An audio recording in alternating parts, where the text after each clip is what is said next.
We see a completely non-racial society. We don't believe, for instance, in the so-called guarantees for minority rights, because guaranteeing minority rights implies the recognition of portions of the community on a race basis. We believe that in our country there shall be no minority, there shall be no majority, there shall just be people. And those people will have the same status before the law, and they will have the same political rights before the law.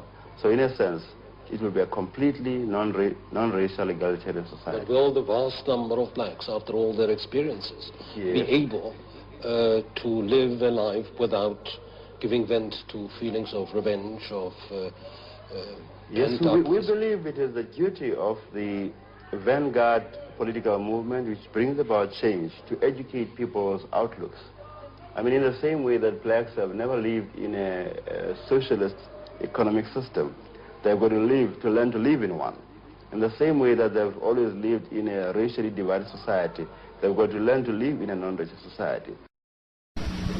In the first interview, recorded in South Africa before his detention, Steve Biko himself talks about the development of the Black consciousness movement and his vision of a future South Africa. The first part of the original interview was cut off. The interviewer first asks Biko what Black consciousness is.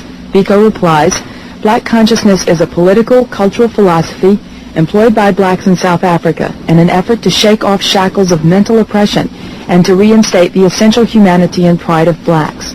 It was first devised by groups like SASO, the South African Students Organization, and the BPC, the Black People's Convention, in 1967-68, and has since filtered through to other organizations operating at various levels."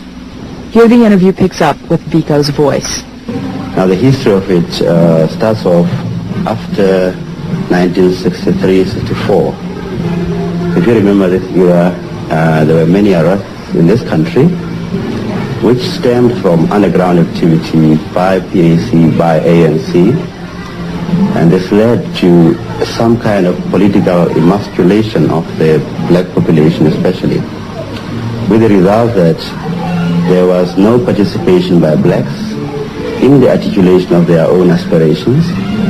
The whole opposition to what the government was doing to blacks came in fact from white organizations, mainly student groups like NUSAS, the Liberal Party, the Progressive Party, and blacks who were articulate in any sense were far few by comparison to the olden days, and they were dispersed amongst these particular organizations.